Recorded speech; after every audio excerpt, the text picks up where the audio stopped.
Welcome to the Lone Star Plate Podcast. I'm your host, Patrick Scott Armstrong. The Lone Star Plate Podcast is produced by TexasRealFood.com. It is a website directory, basically, where you can find all the best places in Texas that offer organic, artisanal, all natural products. So farmers markets, butchers, restaurants, bars, farms, even just products that you can get at different stores and stuff. So it also offers, articles just to help you better cook, recipes. There's videos, there's all kinds of content on there. So just basically Texas driven content on this website. You can also find my podcast on there. You can go to texasrealfood.com/podcast, or you can just type in thelonestarplate.com and it will forward you to that. So again, remember, if you have any questions or concerns or want to ask me something, feel free to reach out. Email me, patrick@texasrealfood.com. Okay. All right. We are continuing with our lockdown series, right? Because this hasn't changed. I have a very special guest, as always. They're all special. I have Kareem Hajjar. I hope I'm saying that right. I believe I am. And he is a lawyer here in Austin, locally. And basically, he represents, restaurants and bars and things like that. So he just started a Facebook group called Margs For Life TX. So like margaritas, Margs, MARGS for Life TX. So basically, what that Facebook group is to allow restaurants and bars and food establishments to sell mixed cocktails to go. Because right now you can't do that. You'd have to get, the mixer and then the alcohol separate in a little bitty bottle, and then you can pour that in when you get home or whatever. And the problem is having restaurants find these little bottles. They're really hard. They're not all liquors come in those little bottles. For instance, Texas distilleries, now they can't sell Texas, spirits, which is horrific. Right. So basically Kareem is got a huge push right now, almost 10,000 members in the group, and he's got all kinds of restaurants behind him and owners to basically allow this. So we need the governor to get behind it and allow it. Many other states have done it, where it's not like it's something, crazy, it's a special time. We should make exceptions. And that's basically what Kareem is going to come on and talk about. So we want to support this cause, guys. If you support restaurants, you support this cause, because the truth is they have all this inventory just sitting there. And with the law the way it is now, they have to go buy new inventory to sell you that mixed, drink to go that you have to mix at home. So what they want to be able to do is mix the alcohol in the drink already and then give it to you, because again, they have all these bottles just sitting there waiting, and beers. So let's say all these kegs at all these breweries and stuff, they could fill growlers and give them to you, a glass of wine. Instead of buying a whole bottle, you could get a glass of wine. So definitely we want to support this, guys. If you love restaurants and you love, if you want to go to your favorite place and get a drink made by your favorite bartender when this is all over with, support this, because they may not be around. That is the truth. Restaurants are dropping like flies. People are getting laid off. They're losing their jobs. I'm going to give you guys some stats. It's pretty astounding. Now, not all of these are restaurant employees, but a good majority are. So basically, in 2019, about 700,000 people filed for unemployment in Texas. 700,000 people in all of 2019, the whole year. In the last 4 weeks, 2 weeks, excuse me. Oh, 4 weeks. It is 4 weeks. 760,000 people have applied for unemployment, and it's only going to be more and more and more as more people get laid off. So you're talking a year's worth of work in a matter of weeks.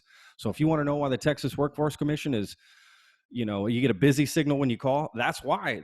They're literally doing a year's worth of work in weeks. They're hiring people. They're bringing on, hundreds of staff, so be patient with them if you're calling, whatever. But my point to this is, this is what's happening. We're at a historic level, guys, of job loss, businesses going under, that sort of thing. So please support this cause. It's very important to me. The restaurant industry, that's what this podcast is all about initially, is supporting food and supporting the industry. So please get behind this. It's devastating. So, special times call for special rules, in my opinion. So, not to say that this law needs to stay in effect after we go back to normal. No problem. But temporarily, let's let these restaurants and bars sell this alcohol. So that's really all Kareem is going to talk about. I'm sure we'll talk about the virus and how it's affecting him and whatnot as well. So really excited to have Kareem on. Thank you guys for, sticking around for all these episodes and this episode especially. It's very important. And yeah, just thanks for supporting the podcast, and thank you for all you do. Thank you for listening and watching and just sharing anytime you do. I really do appreciate it. It means a lot to me. So, all right, guys. Well, without further ado, let's just get to it. Let's get Kareem in here.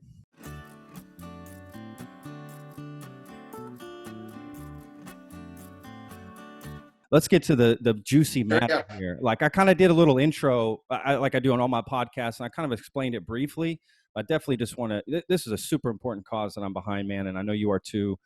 Our industry is on its knees, and you're doing something that could really help people. Could save jobs, save businesses, save an industry. So let's just get into a little bit more exactly what it is that you're behind right now. Let's just so let's I'm going to first tell you what it isn't about. It is not about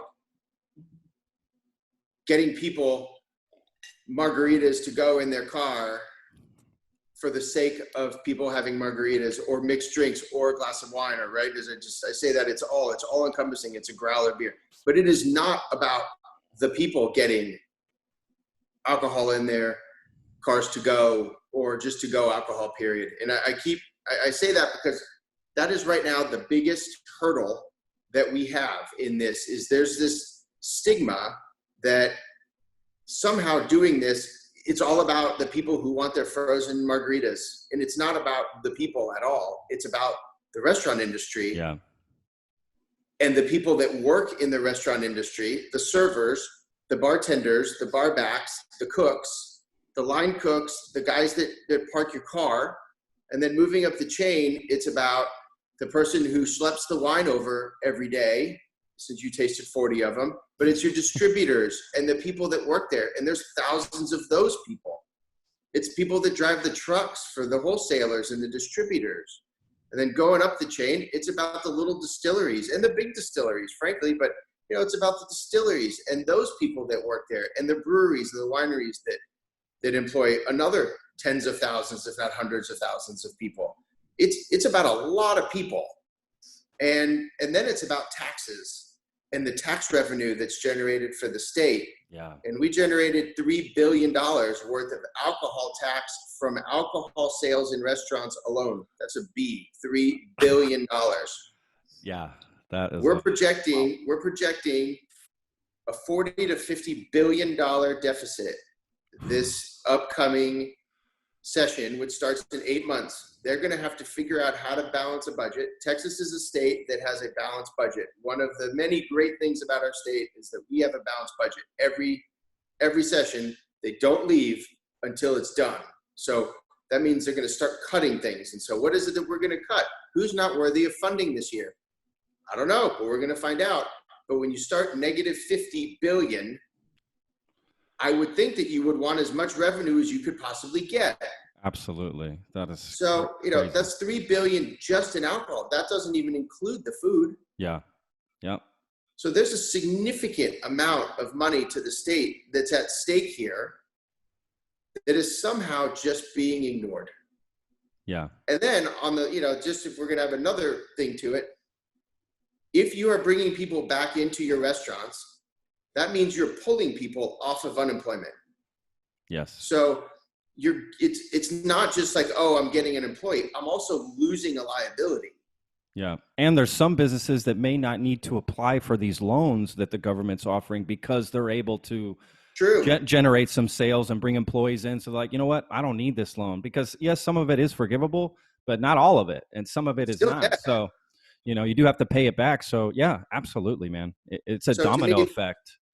This is just not about, it's not about the consumer, and it's about everybody else, and then Texas as a whole. Yeah. And so what is it? A few weeks ago, as COVID was coming through and everybody could tell that we were going to get some sort of shelter in place or lockdown or regulations were coming, the governor's office issued a press release, came out on March 18th. That press release said that restaurants could sell beer, wine, and mixed beverages for delivery. Put an underline under for delivery, because that's an interesting thing. So those of us who are paying attention to what's going on in the alcohol industry see that and go, okay, the governor's done something for restaurants. Now, what does this mean versus what we have now? Yeah. So here's what we have. Rewind back then. So here's what, until COVID came around, this was what the rules were for mixed beverage permits. And those are called MBs. There's something called BGs. We can talk about that later. And they are very different, and people should know the difference. But an MB being a restaurant, and an MB that's a restaurant, the MB stands for mixed beverages, meaning you can sell spirits. You can sell the vodkas and the gins. So if you are an MB, you could sell anything on premise, right? If just think about going to a bar, you see the signs that say no alcohol passes point, all over the place. Yeah. And so that's why they're not allowed to take open containers off premise. Yeah. Yeah. With one very limited exception, and that happened in the last legislative session. Uber and Lyft and Favor lobbied and added a provision to the code, to the TABC code, that allowed for a mixed beverage restaurant to sell food and a sealed bottle or can of beer, a sealed bottle of wine, or a sealed bottle of spirits, so long as those spirits were 375 milliliters, a half bottle, or less, for delivery. This was not put in to allow you to go to your favorite restaurant and go get a bottle of tequila or wine or something with your order to go. It was not allowed. It was for delivery. Nobody really did it, because who wants to buy a half bottle of tequila for delivery when you have your own tequila in your cabinet, right? Yeah. So nobody used it, but it was there. So when the governor came out with these words, beer, wine, and mixed drinks for delivery, I'm not the smartest dude in the world, but I know what mixed drinks means. Yeah. The word mixed means that there's a combination of ingredients. Yep. So that means that, holy cow, you can start selling a vodka soda for delivery. Now, every restaurant who is desperate for survival saw that. They're not lawyers. They're not paying attention to this. I think I got 36 of the following. Hey man, I'll deliver it right to your hand. I'll deliver it right to your car. I'm like, no, it's for delivery. Like you have to deliver it. It has to go to a house, a registered address. But people didn't care. And there was a lot of confusion out there. There still is, because people still don't know. Sure. I don't blame people for some people not caring, right? Like, fuck it. Like, come after me. I might not even have a business. And we'll talk about that too. Yeah. So for 18 hours, there was, well, at least someone can sell a mixed beverage to go. And if you're mixing beverages, it's not even a stretch to say, well, if you're now mixing beverages, a mixed beverage can be wine in a glass and beer in a growler and beer in a cup and whatever. So, okay, great. We have something. It is something.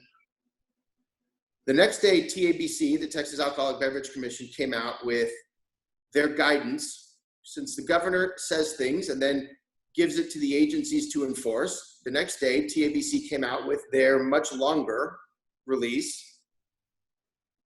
And it was very different from what that had said, beer, wine, and mixed drinks for delivery. In fact, it was identical to what's already in the code, which is you could sell a sealed bottle of beer, wine, or spirits up to 375 milliliters for delivery or to go. So the ad there was, he added the words or to go to what was already allowed. Given the confusion that had already existed and given that we still have it, that's just an issue, but that's not even close to good enough. It's just Not not, even. It's not. right? You're right. It's It's not. not. If you're a Mexican food place, you're getting away with selling little bottles and margarita mix. I mean, that's the one unique drink that you can legitimately get people to buy with your Yeah. margarita mix. And to be fair to everybody, Texans, we're trying. I mean, you can get online and look at the different eat out groups, takeout groups on Facebook, and I mean, there are just tons of people posting pictures of their legal margaritas and their very illegal margaritas. Yep. Yep. Texans are trying, and we're trying to support in the way that we know how to do. Yeah. And when I say that, I mean, there's a lot of people who don't really know how to support, but they're doing what they can to help the businesses that they know. Absolutely. And that's awesome. But still doesn't help the restaurant industry as a whole. Because if you're trying to sell a margarita out of a 375 or less, that means you're now buying inventory that you didn't have. Nobody had mini bottles. Yeah. So, you're the governor, you make this proclamation, this is the new rule. And what you really do is tell a restaurant who's freaking out, has no money, hey, I need you to go out and buy a More whole inventory. bunch more inventory that, oh, by the way, is really scarce. But right before this podcast recording, I was on the phone with a client who said, I just called my liquor supplier, and this is a very big supplier, and they are completely out of 50 milliliter bottles, which is your airplane bottle. Since nobody wants to buy 375s, everybody's resorted to trying to sell 50 milliliter bottles and make a syrup or a mixer in some pouch or something, and then you pour in your airplane bottle into it. Yeah. They are completely out. And we kind of, another point is here, like a lot of spirits don't come in those mini bottles, right? And then the juice isn't even as good in those mini bottles either. So you're getting less quality alcohol, and the options are super limited, and the inventory is limited. Very limited. You're gonna get large distributors or large manufactured bottles. Not necessarily a bad thing, because those people, by the way, are very much in support of. Yeah, you have those bottles at your bar. There's no problem with that. But you also have all these other bottles. That's the problem. If you're the governor of Texas and you want to help Texas and you have marketing campaigns about we're Texas, then you need to support Texas businesses, which is the distillery industry, the spirits industry, the now little craft beer industry. They don't make little bottles. Absolutely. They just flat don't. They just don't. Absolutely. Just don't. And as I visit with spirit companies, they've said, look, we sell a lot of our product through liquor stores, but to get a sticky customer, they have to try our product. If you walk into your local Twins or your local Specs or Total Wine or any other liquor store, you're going to see 200 bourbons or whiskeys on the shelf. Yeah. Why would I try Garrison Brothers? Or if it's vodka, out of all the vodkas, why am I going to try Goodnight Love vodka? Because I know what I'm going to get in Grey Goose. Yeah. So the way that they get traction is through marketing and on-premise restaurant cocktails that people have a special that says, hey, try the Trinity Gin. Yeah. Yeah. Right? Try that one. And people go, well, gosh, that's really good. Next time I go to the liquor store, I'm going to buy that. Absolutely. You're 100% right. They're terrified, and they do move a lot of product through restaurants, even though they sell more in liquor stores. That's how they move their product, is through the distribution channels in restaurants. And so this is effectively a death sentence to the distilling and brewing industry. And that to me is not okay. Right. It's not okay, man. I have some distilleries and breweries and wineries as well, but more restaurants than those. And it's not okay for restaurants, but it's also not okay for these guys either. I mean, if we're Texas, then we need to support Texas. So it's a very good point to bring up. Yeah. I mean, another thing is too, like the distillery, the breweries, and the wine industry here in Texas wasn't always around, right? Like I remember 10 years ago that 90% of the shit didn't even exist. So it took Texas such a long time to develop what kind of grapes to grow for the wine right here in Texas, how to, getting set up for the distilleries out in the hill country, breweries as well, all this stuff. The industry took so long to build itself, and it's literally being gutted in a matter of weeks. And it doesn't take much. It doesn't take much, man. It's heartbreaking because of how hard, I know how hard a lot of those distilleries, breweries, and wineries worked to make a name for Texas and to give Texas a good name. Because if you said Texas wine 10 years ago, you get laughed at. Now it's not such a joke. Same thing with Texas whiskey or Texas vodka. It wasn't such a big deal back then. Or beers, there wasn't that many. So we've worked really hard to put to make a name, these people have, and again, to just have it gutted so quickly and almost ignored by our government, because again, you're completely eliminating a lot of these Texas businesses by having this law the way that you're saying. So yeah, it's disturbing. Brutal. It's brutal. It's disturbing. Yeah, brutal. And so so I guess we haven't even asked, what do we want? Yeah. What do we want? We want to let a restaurant sell the products that it's always sold in the way that it's always sold them, which is by the glass or bottle. Yeah. Sealed. Now it's to go. So things adapt to go in a sealed container that can be drunk at home. Yeah. You basically want these places to serve the same thing they were serving before. Just make it to go. Same cocktail menu. You could still get whatever anything the cocktail it was, you could still get that cocktail, whatever it is, or the beer, or just a glass of wine. You don't want the whole bottle. You want that special beer, get it in a growler. That's basically what you're saying, right? You want the place to do that. I want them to be able to sell a burger in a growler of beer or a cup of beer in a sealed cup that you take home and you drink. And nobody's an advocate for drinking and driving, and nobody's an advocate for open container. So make it that you have to put them in the rear of the car or in the trunk, just like you would have to do already if you had a half bottle of tequila and you were going to go to your friend's house for a party. You can't put it in the front seat. You have to put it in the back. Do the same thing. It's not hard. I agree.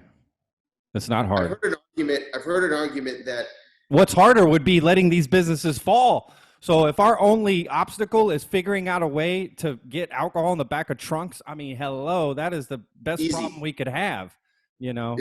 Compared to how many people are out of work. Exactly. It's a no-brainer. This is a no-brainer. And the fact that it hasn't happened already to me is a non. Because other states have done it as well, right? It's not like Texas is asking for something that isn't being done other places, right? No, we're not the leader in this by a heavy margin. And I'm going to not get them all. I'm not going to get my list correct, but Kentucky just approved it. Not only did Kentucky approve it, but they actually allowed distilleries to sell liquor directly out to consumers, which is not normal. And we're not asking for that. That's not an ask, but that's how much they've done. Virginia just did it. You're allowed to sell mixed beverages to go. Virginia did it. Maryland's done it. Florida's done it. Illinois' done it. Iowa's done it. Nebraska's done it. Delaware's done it. Vermont's done it. And Connecticut has done it. California's done it. And Florida's done it. Wow. I think that's all of them. And if I missed one or if I got one wrong, I'm sorry, but I'm darn close. Yeah. That's a lot of states. I mean, and Texas should be there. Like, what the hell? We're leading in like alcohol drinking or something. I saw some weird stats that we're like leading it. It's like, hello, this is Texas. We're Texas. We're the best at drinking. We're the best, man. Except for restaurants, at which point we're terrible at it right now. That's true. Yeah. So that's the ask, and that's something that as I look around my landscape of clients, who will this help the most? Non-Mexican food places, because they're getting away at least a little bit with margaritas now. Yeah. But when I look around the Margs For Life Facebook board and see guys going, man, I'm beer heavy and I can't sell a growler. I've got 50 growlers sitting in my walk-in cooler because I chose to be a mixed beverage instead of beer and wine. I can't sell these now. People come in and say, hey, give me the burger and whatever to go, and I want a growler. I'm like, I can't sell it to you. Jesus. This is so and that's depressing. Inventory that's just going to spoil. It's going to spoil. It will sit there. Yeah, exactly. Yeah. Just to be clear, the difference between a mixed beverage and a BG, a beer and wine permit, is a BG, you can only sell beer and wine. Yeah. And in a BG permit, And you can only be open till midnight. Is that true? no, that's not true. Oh, okay. BGs can have late night hours as well. Okay. The BG permit allows you right now, you can walk into a place that only sells beer and wine. You can say, I'd love a pint of beer or a glass of wine. They can pour it for you. You can walk literally out the front door with your open container. No problem. Not illegal. You can walk all around there. You can even walk on public property if there's no open container law on that public property. Oh, interesting. The only time you get in trouble is when you walk into a city or county or another area that has an open container ordinance, at which point you, the consumer, have a problem, not the BG permit holder for letting you leave. Got it. Okay. So that's why you can walk into your favorite brew pub or wine bar and buy a craft of wine or a growler of beer and go drive home with it. You put it in your car, it's sealed where it's supposed to be. It's perfectly legal to do that. And that's been abused. This is now, people are entrepreneurial. This has been abused now. And I can't tell you how many questions I've gotten with people saying, yeah, well, what about those? You're wrong, Kareem. Those daiquiri places, they sell daiquiris to go right now. You're just wrong. And my first response is, I've been doing this for 16 years. Are you sure?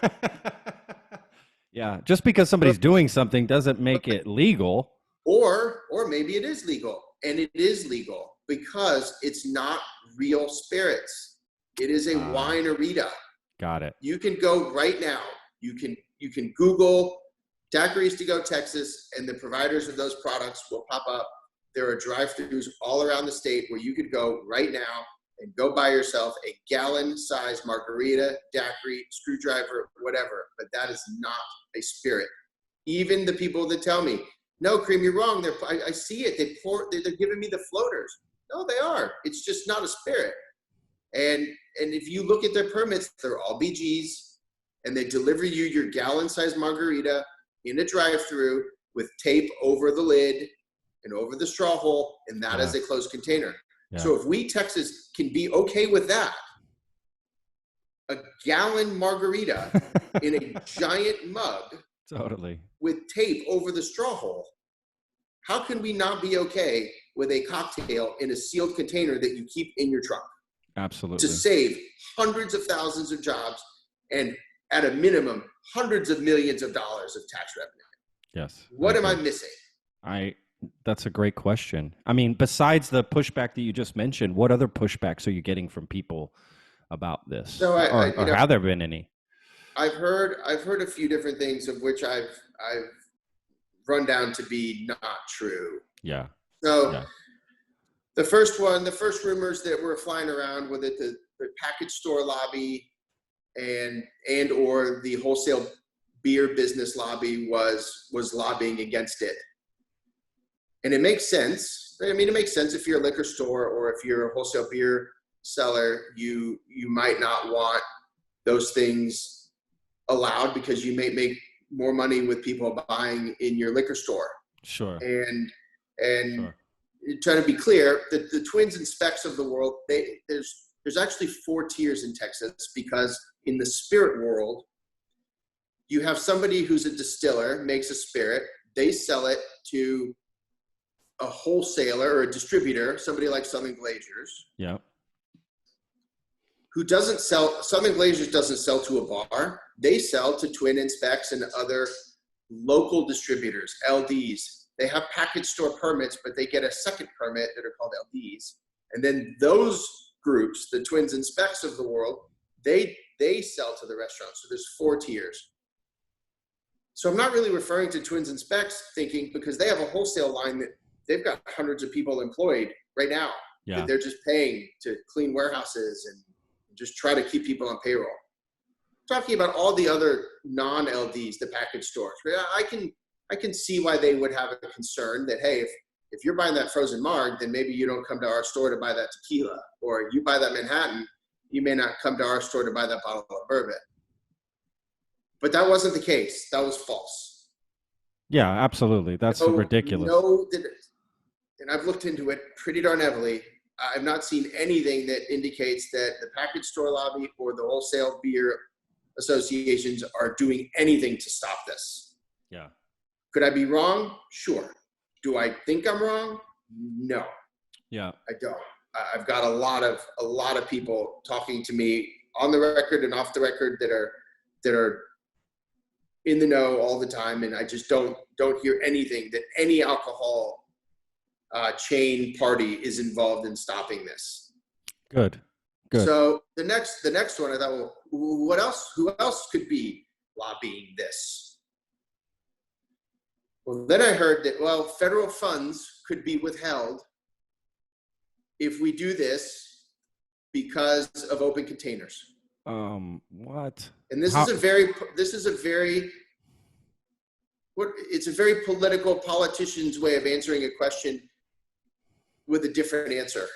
Well, how are the other states doing it if they're not losing their federal funding? They're not losing their federal funds. And so here's the way that this works. You ask a politician who's being lobbied by someone a question, and they give you an answer that's different. So I spoke with some very powerful representatives, Texas reps, and asked them, what can I do to make this go through? Why is this not happening when I've got all of these associations in support? Right? There's no official coalition, but there's nobody against this. Yeah. And many parties have already made an ask. Why is this not just happening? And the answer is, well, we have to be very careful with open containers because of federal funds, and we could lose. In fact, really the answer was, well, we could lose our federal funds. And I'm like, and I was just like, well, what about them? And I would get non-answers. And I would say, well, someone out of the governor's office or a lawyer that is on our staff did some research and said that we could lose our federal funds. So, okay. So now it's time for me to go read about federal funds. Yeah. If you are a state that allows open containers, you could lose your federal funds. That is true. Nobody's asking for open containers. Well, you're right. Closed containers in the trunk. The term open containers. Yeah, good point. That's more for like walking on the street with your drink, right? That's what I think of. When I think of open container, I think Bourbon Street. Walking down the street with your drink, having a good time, going from bar to bar. I don't think in your car, yeah. Correct. And really, it's open containers allowable in a vehicle that would void your federal funds. So even if you did not have an open container law across the state, that doesn't void your federal funds. I mean, they were talking about making 6th Street like that recently. Open container. Yeah, I just heard about that. Open container is municipal by rule. So there's a couple, I think Louisiana has an open container law that they actually allow an open container. Yeah. And that could conceivably harm your federal funds, not negate them, but harm them. Got it. But again, that's not what we're asking. So that was a non-starter. Yeah. Okay, what's that? Good point. Yeah, good point. So all that I have to go on is that either A, and I don't doubt this one, the governor is a very busy person. There's a lot going on right now, right? There's a lot going on. So I don't doubt that he's a very, very, very busy person being pulled in 1,000 different directions. I think it would be an obtuse opinion, asinine opinion to think anything otherwise. Sure, of course. That said, 14 other states managed to find the time. And it's not just the governor. There's a whole lot of aides. Sure. So if 14 other states can do it, what is it about this state that we can't do it? Absolutely. You're talking about a lot of money here, a lot of jobs, a lot of businesses, a lot of money. So that's been the question is, who's doing this? Is anybody doing this? Is somebody actively lobbying from just a very conservative position? I've heard Mothers Against Drunk Driving wrote something that's, they didn't want this. Again, nobody's arguing for open containers. Nobody's an advocate for drunk driving. Absolutely. Nobody's an advocate for drinking. Look, you could drink without this. What's to stop me from cracking open that bottle of wine in my car and chugging it, or the beer or the bottle of tequila I just bought at the liquor store? I mean, That's called personal responsibility. There's only or so the much. gallon-sized winerita that's perfectly legal to buy through Absolutely. drive-through right now. Exactly. If I want to do it, I'm going to do it. You're not going to stop me, so it's ridiculous, So honestly. if that is what it is, that's pretty stunning. I agree. If it's a social conservative right lobby, I've yet to figure out who they are, Yeah, but that's possible. I But guess. but even if you are a social conservative right, is that worth hundreds of thousands of jobs and an entire, not just one industry, but all the industries up the chain? And we haven't even spoken about retail real estate or banking. Yes. Oh my God. I mean, real Absolutely. estate, people don't see real estate. People who are not in real estate are not likely aware of the shift that's happened in the last 10 years of retail real estate. Yeah. If you think back when you were a kid and you went to your regular strip center with your mom where your grocery store was, you had a shopping center that was full of product-based businesses. I'm going here to go to the little hardware store, the Ace Hardware that's right here, and then we're going to go to the camera store to develop our film, and then we're going to go to the drugstore right down there and pick up our prescriptions. Yeah. Then we'll go to the grocery store, and then we'll go to the dentist or somebody that was in that center too. But you had a primarily package-based thing, object-based. You went in there to buy something. Look around your centers now.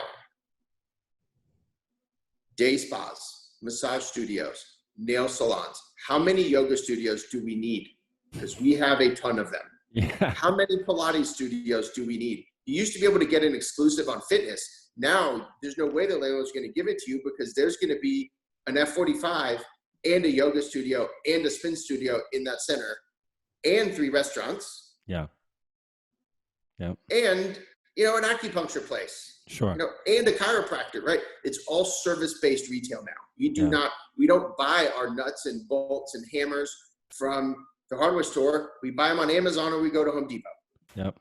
You're right. So the result of that is landlords are freaking out. Yeah. I know this for a fact. Yeah. Freaking out. Yeah. Because restaurants don't own, very rare for a restaurant or bar to own the building or the land that they're on, right? That is like so strange. So it's not just even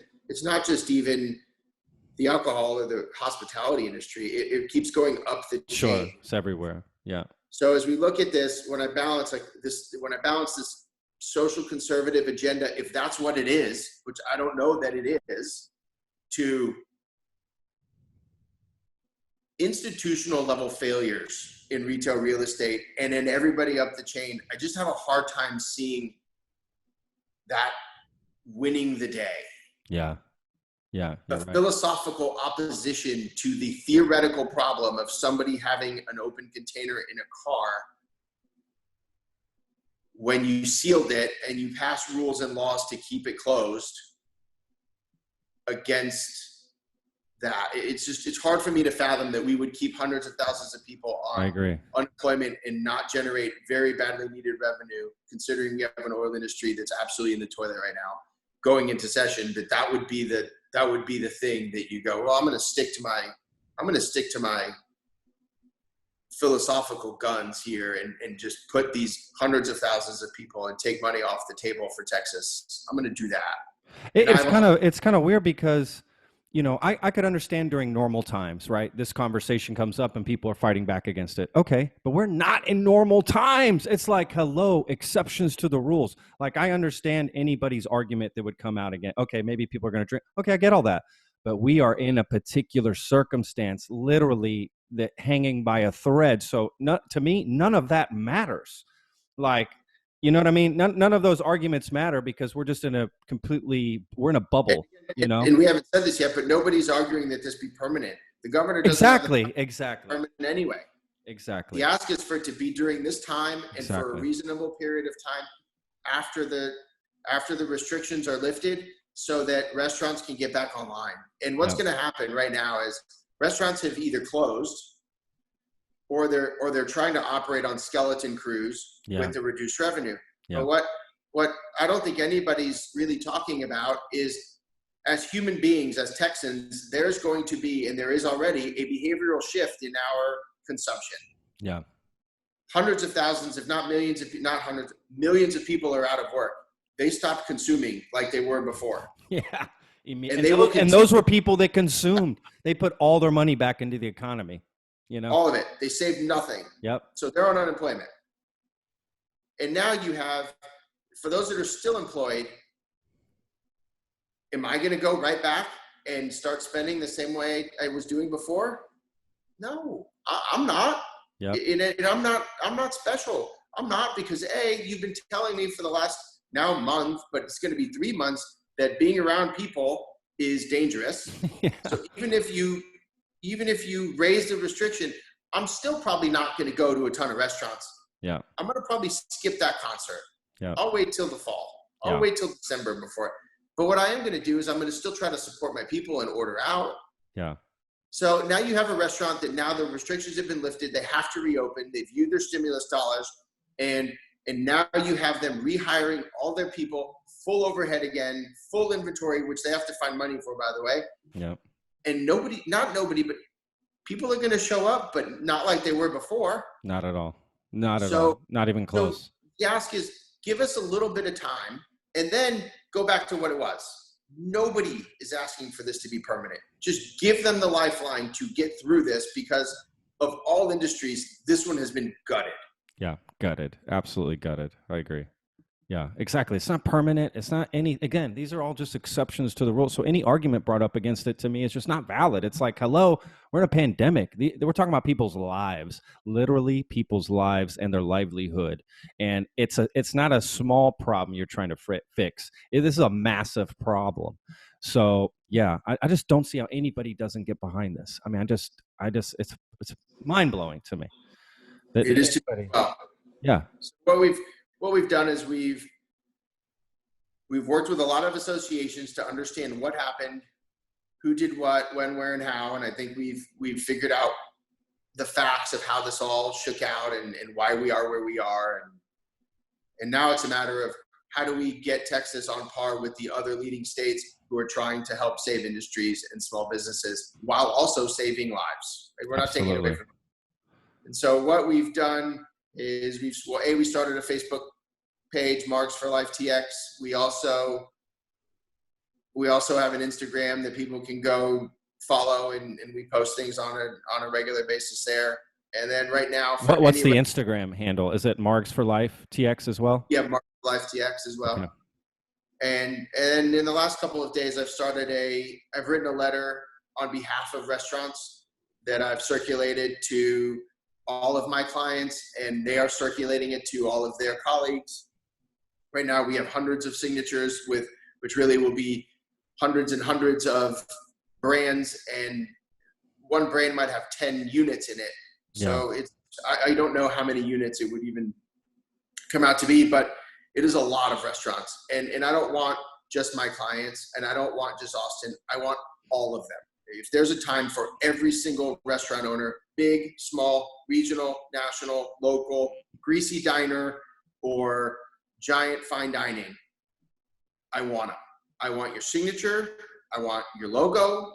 And I want to put it on one letter that we present to the governor and say, this is a unified voice of thousands of restaurateurs and their employees. We need this. Yeah.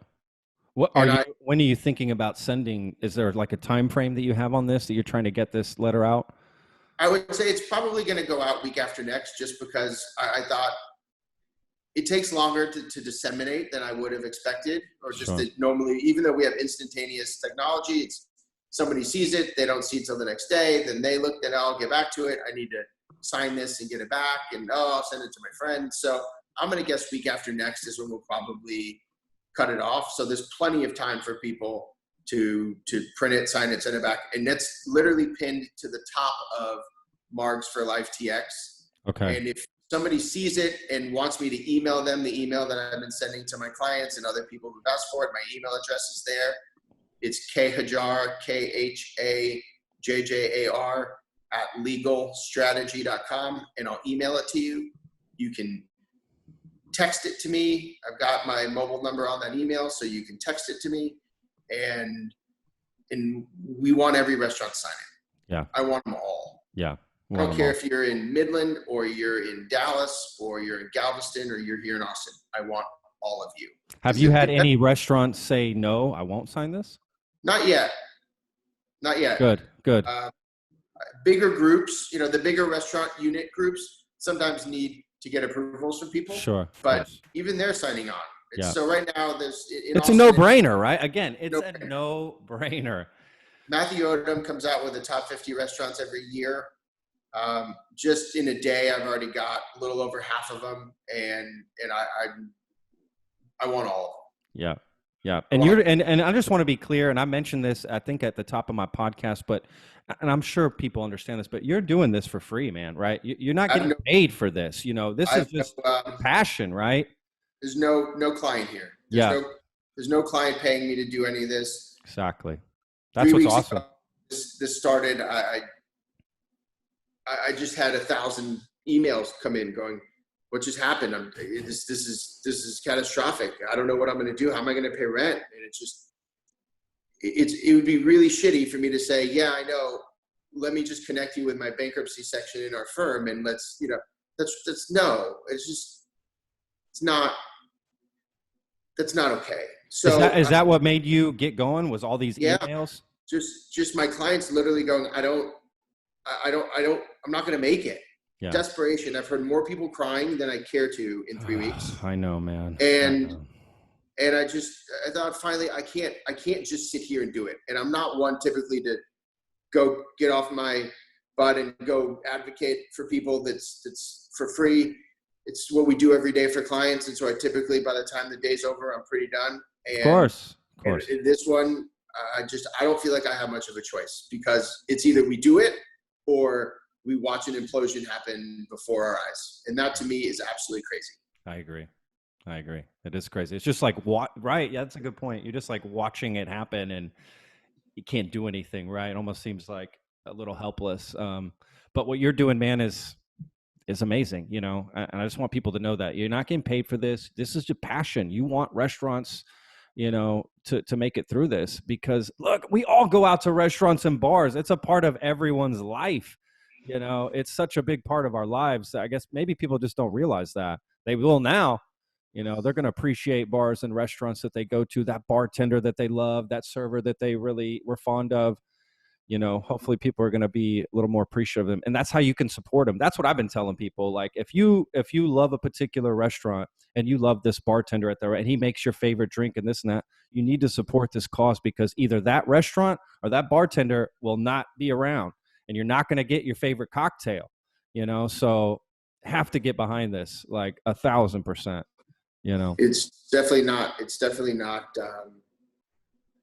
is not for the consumer. It's the consumers supporting their people. And you're absolutely right.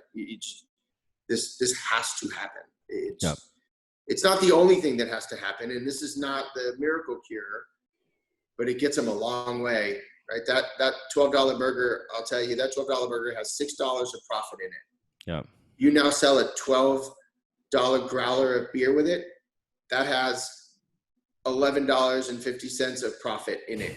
That draft beer is not expensive for them to sell. Yeah. That's how they stay alive. So you take that profit margin for $6 to $18 on a $24 bill. That's real. Yeah. That's real money. Profit on the transaction, and that's fine, but that's not saying the restaurant is profitable, because they're not. Sure. It's letting them survive. Yes. And that's all that this is a plea for survival. Yeah. It's like a life vest, right? You see these restaurants, literally a ship has capsized and there's all these people just floating in the water, and this is a life vest, right? This is all like, it is. Hello. It's not the fins, it's not flippers, it's not a motor. It just keeps you it keeps you floating. And it's not the end. We can come pick you up, right? Yeah. It's not the only thing. The other things that have to fall into place, which are the stimulus dollars. Yeah. Those stimulus dollars are major. Yeah. And I don't care what your politics are or are not, or whether you're a Republican or a Democrat, those stimulus dollars are real. They're coming out, and they're going to help a lot of places. Restaurants, with the way their labor is structured, don't benefit as much as other industries, but it's still real money that will really help people get through it. But that's not enough. If it was just that, that's not enough. And then the last one is landlords have to be pretty cool. And they are. I mean, it's just from all of my clients, and I represent some landlords as well, people are aware of this. Yeah. And we've been through 2008, 2009, 2010. Sure. So we've seen what happens. So landlords aren't completely callous. I've yet to see a landlord not do anything. That's awesome. And they've been very open-minded about how to structure it to maximize the dollars, spent. Sure. So you've got landlords on board. You have stimulus dollars coming in. This is it. I mean, we do this, and it's the last piece of what I think is a 3-part puzzle to really, really let the industry, it's not going to thrive, survive. Yeah. Survive. Give them the best chance that they can have to get through this, right? Give them all the tools necessary, because there's no point in pulling away revenue streams from these places right now. In fact, we need to create other ways for them to create revenue. Like you said, just to survive. Nobody's trying to make a big buck and have all this profit. It's literally just to get rid of inventory you already have, so you don't have to buy new inventory. The profit margins on spirits are through the roof. Beer and wine as well. It's good. It's not as good as spirit, but it's fantastic. Profit margins on alcohol is awesome, period. You don't make any of it. You bring it in and you sell it. That's why it's so great to have. And that money helps. I know a lot of restaurants that I worked for, the bar money helped fund the restaurant. I hate to say That's without question. You know what I mean? So you take that away. I mean, I don't even know how some of these places are still surviving, dude. To be honest with you, my hat's off to a lot of these places that barely. And I'll throw some really nice things, props to people. The guys over at Emmer and Rye are operating and Hestia and Henbit, they're operating at a loss just to keep people employed. Right? Jesus. They're literally they're putting money in every month to keep people employed. Wow. You have a lot of nobility in this industry, and it's not just them. There's lots of places doing it, keeping people employed, doing things. Hey, you know what? We're gonna go completely redo our storage room with people just to keep all the honeydew things we didn't do. Or hey, you know what? We're gonna implement that process for farm to table we never got around to doing because we never had time. And they're doing it out of their pockets with no revenue coming in, and that's noble. But they can only do that for so long. You can really only survive for so long before you're like, I can't do it. What's going to happen at the end of April? That's my big question, because we just don't like have you said, if there's the stimulus dollars are coming out, but not nearly as quickly, obviously, as everybody wanted. If people don't get their stimulus dollars by April, I think you got a problem. Yeah. A big one. Yes. Well, I think you start looking at, I mean, I'm not trying to be a Debbie Downer here, but you start thinking about riots. You start thinking about people just on the edge and don't know what to do. And, violence is going to go up. Crime is going to go up. Abuse is going to go up. It's already going up. I've already read statistics of child abuse, domestic abuse. A lot of things are just because why? You're stuck in a place. You can't leave. You're not getting money.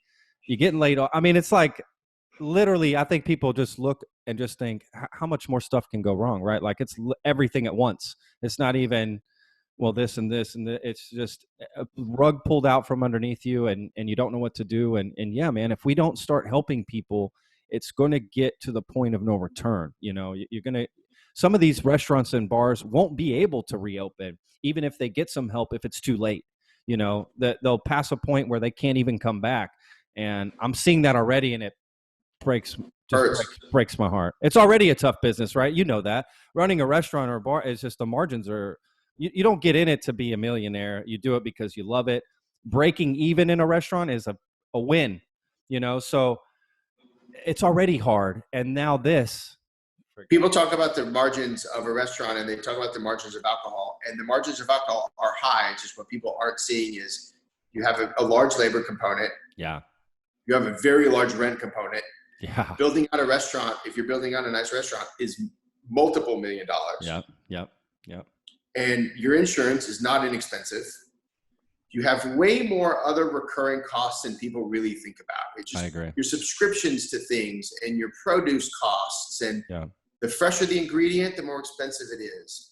And so there's so much cost that exists that people don't see. That it's so difficult. It's so difficult to do it and do it well. And just you put this on top of it, and it just makes it almost impossible for some people. You know. What I also see, you brought it up that people will not reopen, and I agree with that. I think they'll die the worst death, which is a death by asphyxiation. Right? You just died. Nobody knew you did it. It was silent.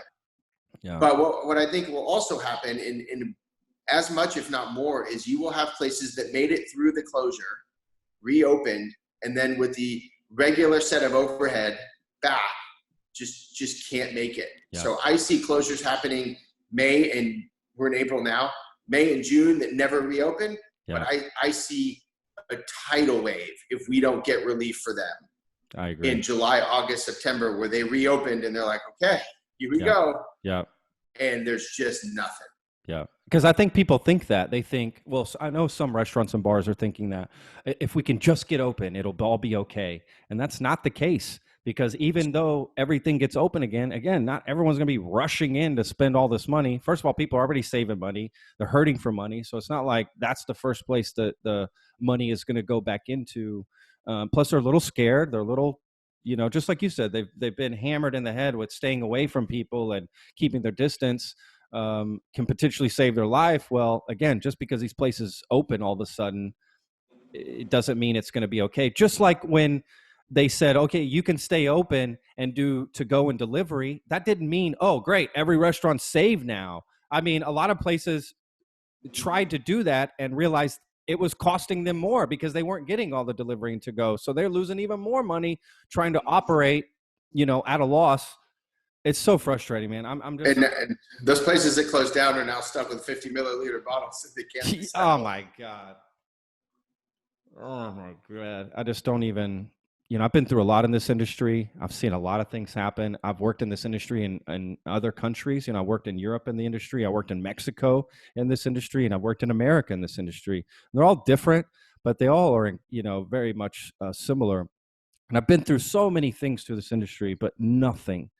I mean, everybody's saying this, of course, nothing like this. I mean, I don't know. I think it'll be before the virus, the restaurant industry, and after the virus, what the restaurant industry, what 9/11 did to airlines is what the virus will do to the restaurant industry. It'll just be a different thing moving forward.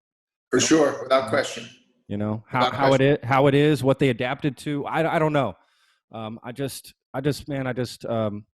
hope all my friends, and I'm in a bubble of the restaurant industry. All my friends are in the restaurant, that's all I know. So everyone around me is suffering and not doing well. And it's breaking my heart. You mentioned props earlier about bringing up something good. I do want to mention one business that I've seen in particular here in Austin that's just gone above and beyond of adapting, pivoting, and helping the community and helping customers. And that is Peach Tortilla.